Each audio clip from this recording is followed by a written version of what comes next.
She snapped it in half. My goddamn EpiPen, and smiled like she just won a prize. HOA rules say no outside medication in the community pool area, Karen announced, waving the broken injector like a trophy. Can you imagine the audacity? I'm standing there, my throat already tightening from the peanuts some kid had spilled into the water, and this woman, this self-appointed dictator of the homeowners association, decided her rules outweighed my life. I gasped, panic scraping my chest like claws. Are you insane? That's a medical emergency device. My voice cracked, raw with desperation. She rolled her eyes, lips pursed like she was sipping on a sour lemon martini. Don't overdramatize, Mark. Rules are rules. Rules. My hands shook, adrenaline thrumming. Karen, if I go into anaphylaxis, I die. You don't get to enforce paperwork over oxygen. But she wasn't listening. She turned toward the small crowd by the pool, posturing like she was queen of the cul-de-sac. See, everyone, this is what happens when you let people bring whatever they want into our shared spaces. Allergies, pets, outside food, is chaos. And then, the sound that changed everything. A sharp ding from my phone, which was propped on a chair. Facebook Live. I'd been live streaming my homeowners association battle for weeks. Neighbors sick of fines, sick of the harassment, and without realizing it. I'd left the camera rolling when I came down to the pool. And there it was, Karen, smiling as she broke federally prescribed medication on camera. In front of 30 neighbors and, oh yeah, hundreds of live viewers. I staggered back, swallowing hard, fighting to stay calm. A neighbor, sweet Mrs. Jensen, rushed forward with her own injector. Thank God she carried one for her grandson. I jabbed it into my thigh, the burn shooting fire through my veins. But at least I could breathe again. The air felt thick, heavy with shock. People were staring, phones rising in unison. Karen's smirk faltered when she realized everyone had caught it. You can't film me without my consent, she snapped, jabbing a finger at my phone. Her voice trembled, not from guilt but from panic. Her empire of homeowners association power was built on intimidation, not accountability.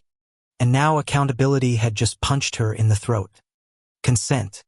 I wheezed, my voice still shaky. This isn't about consent. This is about you breaking the law on camera. That's assault, Karen. Her face flushed crimson, the pool lights catching every bead of sweat sliding down her temple. Somewhere in the back, a teenager laughed. It cut through the tension like glass shattering. Karen spun on the crowd, barking, "Delete those videos. Right now." But nobody moved. Phones stayed up.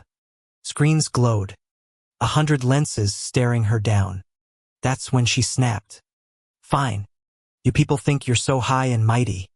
Let's talk about all the violations in this neighborhood.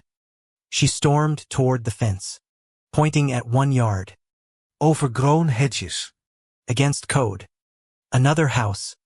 That trampoline. Illegal. Her voice rose, shrill, manic, flinging accusations like bullets. I watched, stunned, chest still heaving, as her meltdown spiraled. The same Karen who fined neighbors for leaving garbage cans out an extra hour, who threatened to sue a single mom for painting her shutters blue instead of gray, was unraveling in front of the entire neighborhood and a live internet audience. But the twist, it was delicious, because Karen didn't know my buddy Dave, local lawyer, quick with tech, was also watching the live stream, and he'd already texted me, "This is gold." She just admitted to destruction of medical equipment, harassment and power abuse. I'm clipping the footage now. I almost laughed, except my throat still burned from the allergic scare. Instead, I let out a ragged sigh. Karen, do you hear yourself? You just weaponized homeowners association rules over a man's life. And now you're screaming about hedges. Her chest heaved. Her mascara streaked. She looked like a storm cloud about to burst. And then, silence. Because a police cruiser rolled up. Someone had called 911 when I collapsed, and now 2 officers were striding in. Hands on their belts. Karen straightened instantly, smoothing her blouse, rehearsing her sweet smile. Officers, thank God you're here. This man, he's been disrupting the community, threatening people. Ma'am. One officer cut her off, his tone flat as stone. We've already seen the video. Karen froze. The word video hung in the air like a death sentence. Destroying a prescribed medical device is a criminal offense. The second officer added, "We'll need you to come with us." The gasp that erupted from the crowd was almost cinematic.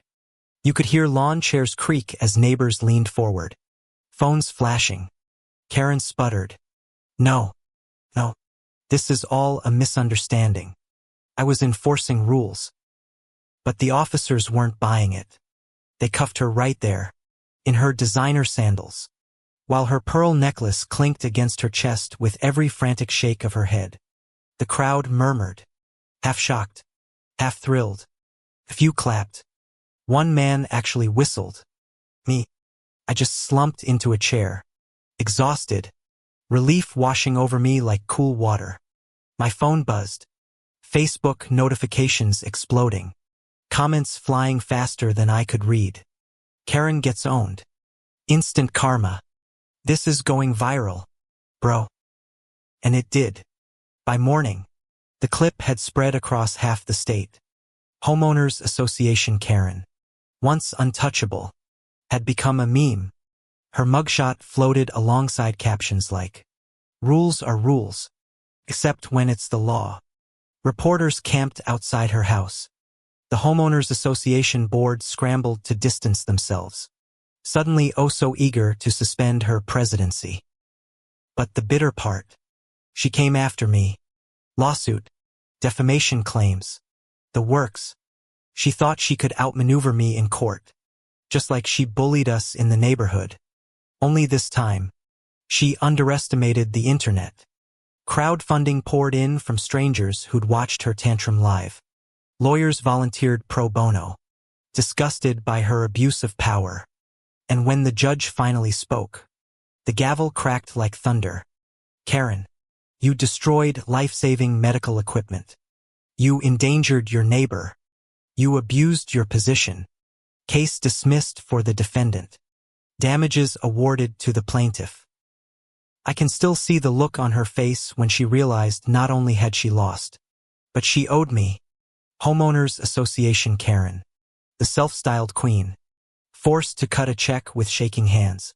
Funny how quickly empires collapse when the spotlight burns hot enough. Even now, I hear neighbors whispering by the mailboxes, shaking their heads, chuckling. Remember when Karen thought she could ban an EpiPen? The story has already become legend in our block. A cautionary tale about power, pride, and the brutal precision of karma.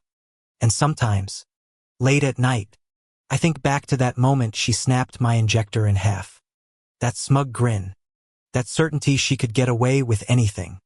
I almost feel sorry for her now. Almost. Because the truth is, Karen wasn't taken down by me. She was taken down by herself. Live. In front of everyone. God. The irony still makes me laugh. So yeah, if you're watching this, don't forget to hit that subscribe button. Because you never know when the next Homeowners Association Karen meltdown is coming. The first time I saw that envelope on my doorstep, my stomach dropped so hard I thought I might be sick. An eviction notice. Me. In my own house. The words were stamped in bold red, final notice. And for a moment, my ears filled with that high-pitched ringing you get when you're seconds away from either fainting or losing your mind. I actually laughed out loud a bitter, hollow laugh because the absurdity of it was just too much. Then it hit me. This wasn't just me. Down the street, Mrs. Flores was standing in her driveway, holding the same envelope, her hands trembling. Across the road, the Wilsons were on their porch, reading theirs, one by one. Neighbors trickled out, each holding a letter that screamed you're being evicted. And that's when I saw her, Karen, standing by her white SUV like she was the queen of the cul-de-sac. Sunglasses perched low on her nose, a smug little smirk tugging at the corner of her lips. She didn't even try to hide it the way she scanned the street, her eyes glittering, watching us unravel. "What the hell is this?" I shouted, waving my letter in the air. She tilted her head like a cat playing with a mouse. "Just doing the HOA's job. Honey, some of us actually enforce the rules around here." Enforce. My blood pressure spiked so fast my hands shook. This isn't even from the Homeowners Association. Where's the official letterhead? The signatures? She gave me that syrupy, fake polite smile. "Oh, maybe it's preliminary. You'll see." Then she slid back into her SUV and drove off like nothing happened. I could feel the whole neighborhood buzzing with panic. People were calling spouses, shuffling papers, digging for mortgage documents. And Karen, she'd planted a bomb and just walked away. That night, I sat at my kitchen table, the fake eviction letter spread out in front of me. The more I looked at it, the more the details screamed fraud. Wrong font, the HOA's name slightly misspelled, and the date. It was formatted like a European timestamp. Who in our Homeowners Association would write August 8th, 2025 instead of August 8th, 2025? I took a long breath, steadying myself. "All right, Karen, you want a fight? You've got one." I started making calls. First, to the Homeowners Association president. Mr. Delaney, a decent guy, if a little too soft-spoken. The second I mentioned the letters, his voice cracked. "We never sent anything like that. That's forgery. And if she's impersonating the Homeowners Association, then it's fraud." I finished for him. We set up an emergency meeting for the next morning. But in the meantime, I needed proof. Lucky for me, our street was basically a fortress of ring cameras and motion sensors. Mrs. Flores sent me her footage first. And oh, my God, there she was, clear as day. Karen, wearing oversized sunglasses and a floppy sun hat like she was in some low-budget spy movie, slipping an envelope under Mrs. Flores' door, then speed-walking to the next house. By midnight, I had 5 different angles from 5 different houses. 4K. High definition. Crystal clear shots of Karen's little fraud parade. You could hear the rustle of paper, the click of her cheap sandals, even her muttering under her breath. "That'll teach them." I barely slept. By the next morning, word had spread, and the Homeowners Association meeting was standing room only. People were fired up shouting, waving letters, demanding answers. And Karen, she waltzed in late, Starbucks cup in hand, like she was about to host a brunch. Mr. Delaney called the meeting to order, but voices kept rising over each other. I waited until the room hit peak chaos. Then I stood up and held my phone in the air. "Everyone needs to see this." The room went dead quiet when the first video played. The screen lit up with Karen's face, sunglasses slipping down, that little smirk visible as she bent to drop another letter. Then came angle after angle, house after house. The gasp that went through the room was almost cinematic. Someone in the back muttered, "Oh, she's done." Karen's face drained of color, but she still tried. "Those aren't me. That's deepfake technology or something." I cut her off. "Deepfake? Karen, you're wearing the same sandals you have on right now." Everyone turned. She glanced down at her feet like they just betrayed her. Mr. Delaney leaned forward, his voice suddenly sharp. "This is serious. You forged legal notices, impersonated the Homeowners Association, and intentionally caused distress to multiple residents. This is criminal." Karen sputtered. "I was just..." "No, He snapped, louder than I'd ever heard him. You were just committing fraud. There it was. The word that hung in the air like a hammer about to fall. Fraud. And we all knew what came next: police reports, lawsuits, maybe even jail time. But here's the thing about Karen: she never quits when she's ahead. Instead of shutting up, she doubled down. You people never enforce the rules. I'm the only one who cares about property values. Maybe if you didn't let your lawns go to hell. The room erupted. People were shouting over each other, calling her a liar, a bully, a criminal. Mrs. Flores slammed her hand on the table so hard the coffee cups rattled. And then came the sweetest sound: the click of a police officer's radio. We all turned toward the doorway. 2 uniformed officers stepped in, calm but firm. One of them, Officer Harper, spoke up. Karen Mitchell, we need you to come with us. The look on her face, pure, undiluted shock. She stammered something about a misunderstanding, about homeowners association bylaws, about how she was just trying to help. But the officers weren't having it. They cuffed her right there in front of everyone. And I swear, the collective sigh of relief in that room could have powered the whole block. Still, the story didn't end there, because 2 weeks later, Karen decided to fight back, not with apologies, but with a lawsuit. She actually tried to sue the Homeowners Association for defamation and emotional distress. The audacity. Her attorney sent these glossy, over-the-top court filings, claiming she'd been humiliated without cause and falsely portrayed as a criminal. Never mind that she was being criminally charged.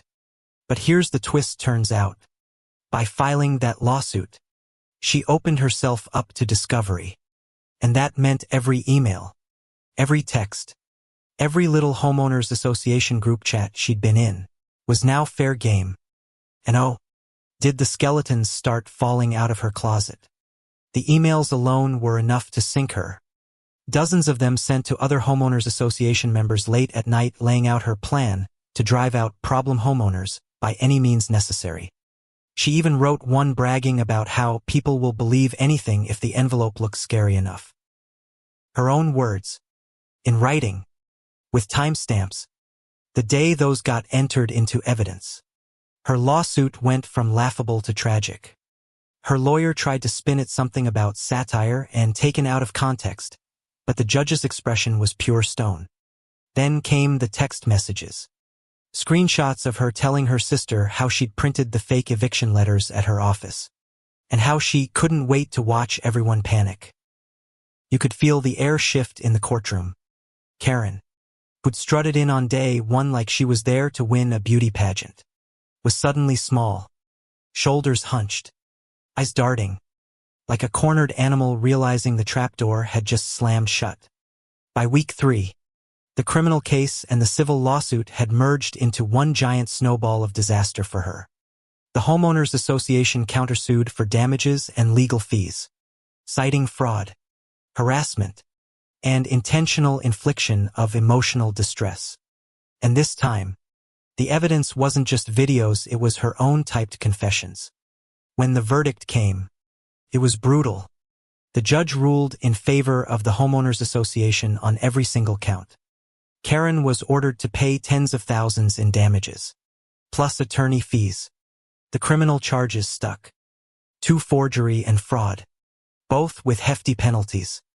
I'll never forget the sound she made when the judgment was read. It wasn't a scream. It wasn't even a cry. It was this low, defeated exhale, like all the wind had been knocked out of her. Walking out of that courthouse, the neighborhood felt lighter. People smiled at each other again. Kids played on driveways without parents nervously glancing at their ring feeds. And Karen, she disappeared. Her house went up for sale a month later, and she vanished from our lives like a bad dream finally over. But here's the real kicker: that smug lawsuit she filed to clear her name had done the exact opposite. If she'd just kept her head down after the arrest, maybe some people would have moved on. But no, she had to push it. And in pushing it, she'd handed us the rope we needed to pull every rotten truth into the light. Sometimes karma doesn't come quietly. Sometimes it walks right into the courtroom and signs your name at the bottom of its own judgment. And if you think this homeowners association war was wild, wait until you hear about the time another Karen tried to ban Christmas lights and wound up in a federal deposition. I'm telling that story next. So hit that subscribe button on my YouTube channel before you miss how that lawsuit exploded.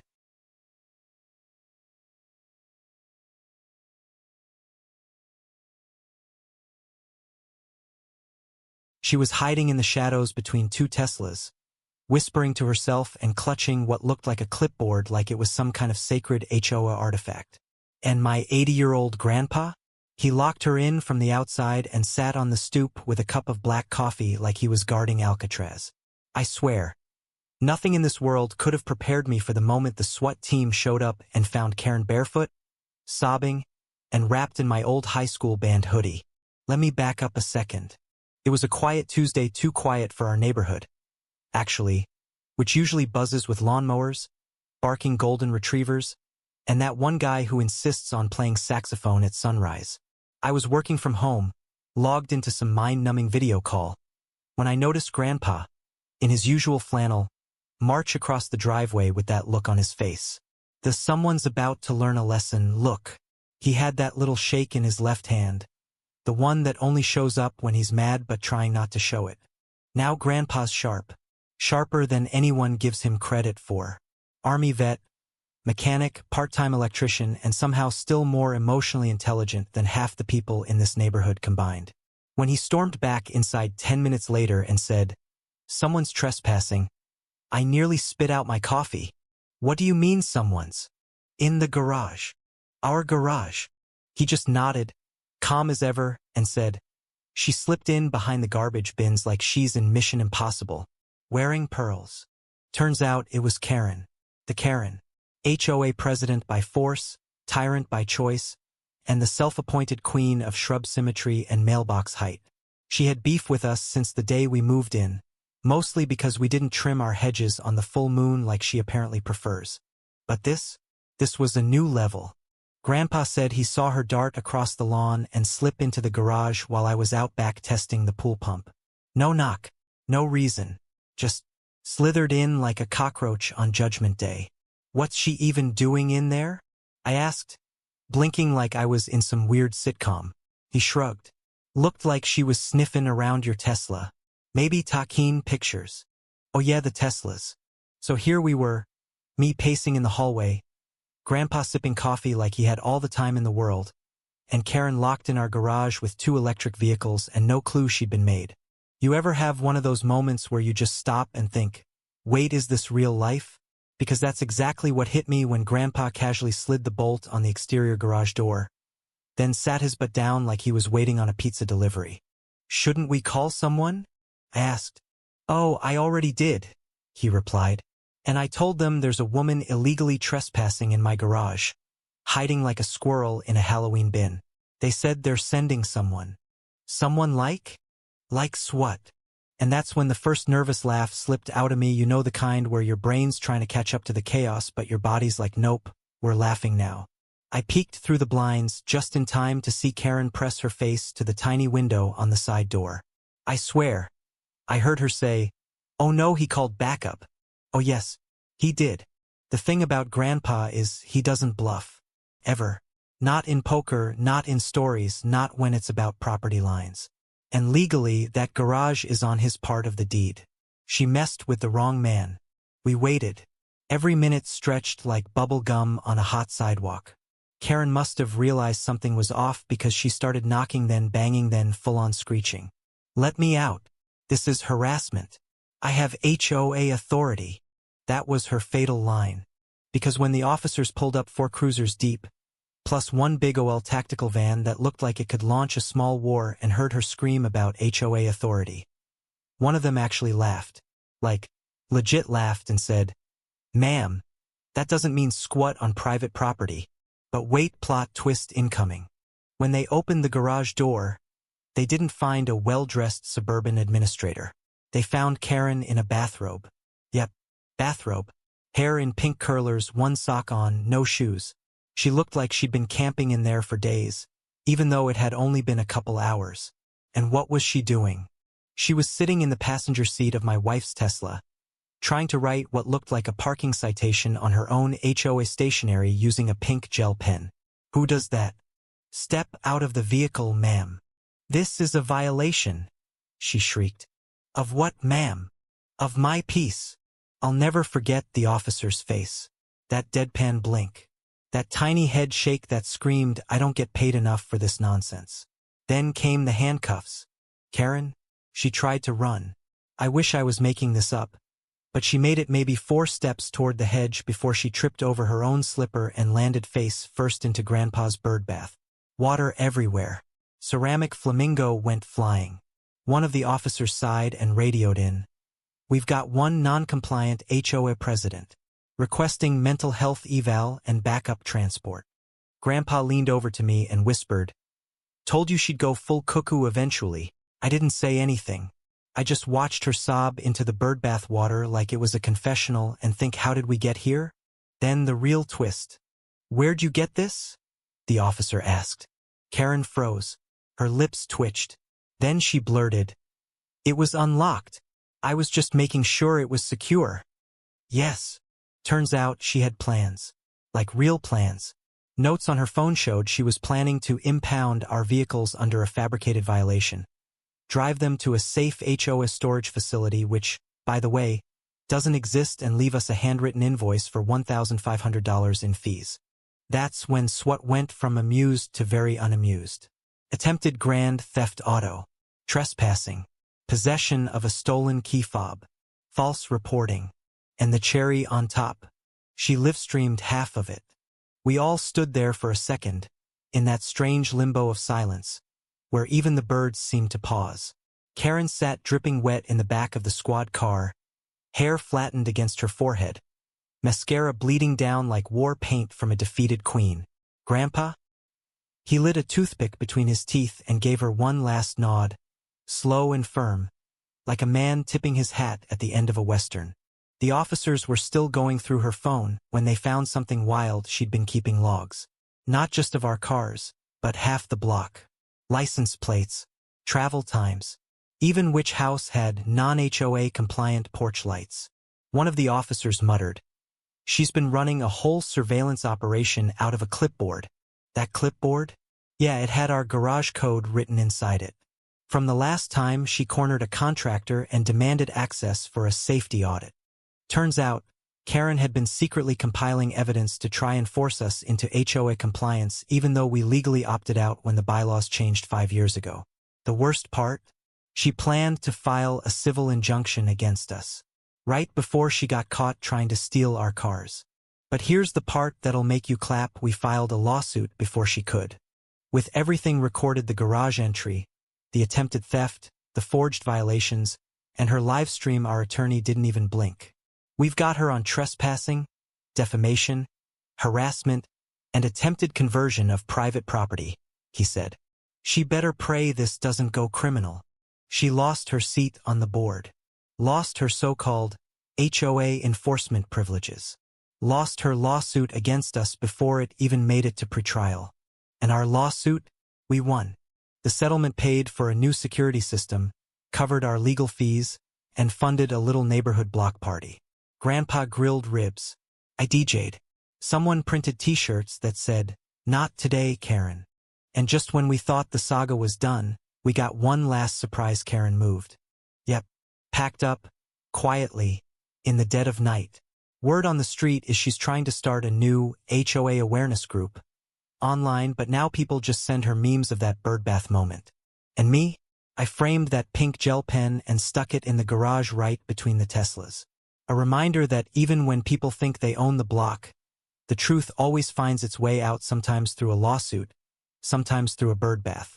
If you've ever had to deal with an out-of-control HOA Karen, drop your story in the comments, and don't forget to subscribe to our YouTube channel, where we turn neighborhood chaos into courtroom karma every week. I could smell trouble the moment I stepped into that HOA meeting. You ever get that prickling sensation in your gut, the one that whispers this is gonna get ugly? Yeah, that was me, clutching my folder of neighborhood maintenance receipts while Karen sat across the room, smirking like she already won some invisible game.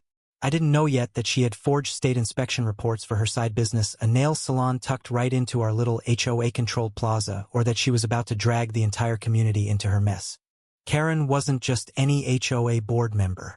She was the kind who spoke in clipped, patronizing tones, the kind who'd accidentally send out fines to neighbors she didn't like. Her salon was her pride and joy, glossy posters in the window, overpriced scented candles wafting into the hall, but I always had a bad feeling about it. Too many late-night deliveries. Too many whispers about discount inspections. She bragged about getting through a friend at the state board. The first red flag? Our HOA got slapped with a letter from the city health department, warning that any property under the HOA umbrella would be inspected for safety compliance. That included Karen's salon and, by extension, all of us. She breezed into the next meeting waving a thick packet of inspection reports, like they were her golden ticket. "See?" she said, flipping through them so quickly no one could really read them. We passed with flying colors. I've saved everyone the hassle. Something about the way she said it, too smooth, too rehearsed, made me want to dig deeper. And when she slammed the packet on the table, I caught a flash of the inspector's signature. My brother's a retired building inspector. I recognized that name. Problem was, that guy had died 3 years ago. I didn't call her out right there. I wanted proof. So I took a friendly stroll to her salon the next morning, pretending I needed a manicure. Inside, the place looked fine at first glance. Shiny floors, rows of nail polish. But my eyes drifted to the back room where boxes of expired chemicals were stacked so high you could smell the acetone from the waiting area. My throat burned just standing there. When I asked her casually about the reports, she gave me that fake laugh, all high-pitched and sharp. "Oh, honey, you know how paperwork is all red tape and formality." That night, I sent an anonymous tip to the state licensing board. I figured it'd take weeks to hear back, if at all. But 3 days later, the customers started showing up. 2 women in neat blouses, 1 man with a clipboard tucked under his arm, all smiling as they sat in the chairs like normal clients. Only they weren't clients, they were state board inspectors, undercover. Karen didn't suspect a thing at first. She fussed over their cuticles, bragged about her perfect inspection record, even offered them free paraffin dips. I was in the Plaza coffee shop next door, pretending to work on my laptop, when I heard the shift in her voice. One of the women had asked for the most recent inspection report. Karen's laugh faltered. 15 minutes later, the door slammed open and the inspector stepped out, talking in low, urgent tones. A few minutes after that, Karen stormed out, red-faced and breathing hard, phone pressed to her ear. "This is harassment," she hissed to whoever was on the other end. "They're making up lies." She caught sight of me through the glass, and her glare could have set paper on fire. 2 days later, the HOA email list lit up like a Christmas tree. Karen was claiming the state board had targeted her unfairly, that her salon was fully compliant, and the reports were just misplaced. But here's the thing about fraud: once the state board starts pulling at threads, the whole sweater unravels. They found that she had been submitting forged inspection forms for 2 years, using a fake letterhead and copying old signatures from defunct reports. Worse, some of those approved dates lined up with weeks when her salon had been shut down for plumbing repairs. The fallout came fast. The board scheduled an emergency meeting. Karen showed up in a blazer and pearls, trying to project calm authority, but her hands shook every time she shuffled her papers. "This is a personal attack," she kept repeating, her voice climbing higher. "Certain individuals in this community have been spreading false accusations." She didn't say my name, but her eyes didn't leave mine for more than 2 seconds at a time. When the state investigator walked in mid-meeting, you could have heard a pin drop. He laid out everything: the forged documents, the health violations, the mismatched dates. And then he dropped the real bomb. "Given the scope of the fraud, the district attorney's office is preparing to file charges." The words hung in the air like a thunderclap. Karen's face drained of color. She opened her mouth to argue, but the investigator wasn't done. We also have evidence suggesting that HOA funds were used to pay for some of these fake reports that sent the rest of the board into a frenzy. Raised voices, demands for financial audits, and a few well-chosen curse words that weren't exactly HOA meeting appropriate. I sat back in my chair, heart pounding, not even trying to hide my satisfaction. This wasn't just about her salon anymore. This was about her dragging our entire community into legal jeopardy. And now it was all crashing down on her. The final twist? Turns out one of the undercover inspectors was already investigating the HOA for unrelated misuse of funds. Karen's little forgery scandal just fast-tracked the whole thing. Within a week, her salon's license was suspended, her bank accounts were frozen, and she was served with a civil lawsuit from the HOA and a criminal fraud case from the state. And yet, unbelievably, she still tried to spin it. She sent out a long-winded email about standing strong against corrupt institutions and being punished for entrepreneurship. I almost choked on my coffee reading it. Who does that after getting caught red-handed? The day the sheriff's deputies came to change the locks on her salon, half the neighborhood just happened to be in the plaza. Phones out, recording every second. Karen tried to shove past them, demanding they wait until my lawyer arrives.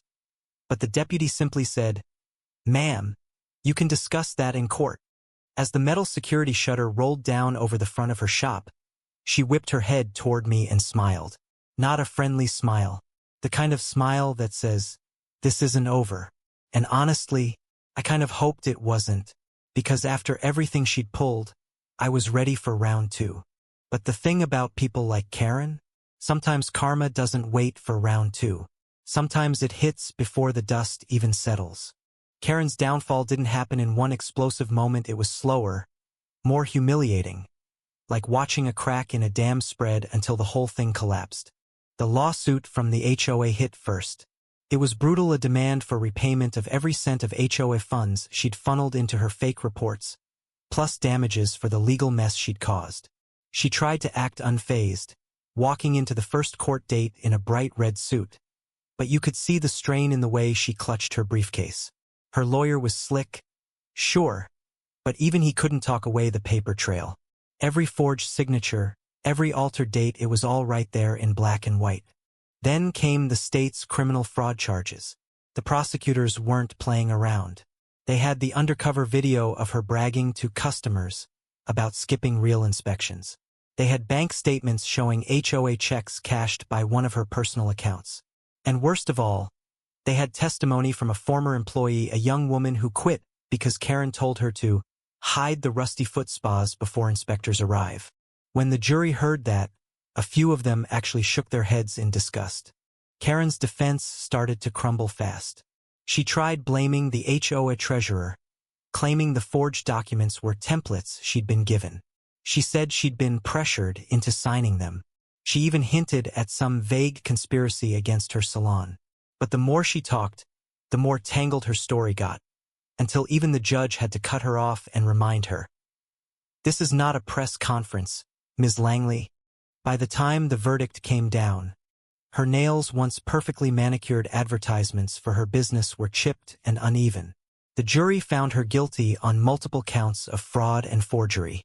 She was ordered to pay restitution to the HOA and sentenced to community service, with the possibility of jail time if she missed a single payment. And just like that, the woman who'd once strutted into HOA meetings like she owned the whole block walked out of court with her head down, avoiding every camera lens pointed her way. The final insult? The state licensing board permanently banned her from owning or managing any cosmetology business. Her salon was stripped of its name, its decor auctioned off piece by piece. The plaza replaced her storefront with a cheerful little bakery, and within a week, it was like she'd never been there except for the gossip that still circles every time someone mentions forged paperwork or that lawsuit Karen lost. I'll be honest, watching her try to hold it together as the verdict was read was one of the most satisfying moments I've ever experienced. Justice doesn't always come this clean, but when it does, oh, you savor every second. And if you enjoyed seeing karma play out in real time, don't forget to subscribe to my YouTube channel. I've got plenty more HOA lawsuit stories you won't believe until you hear them.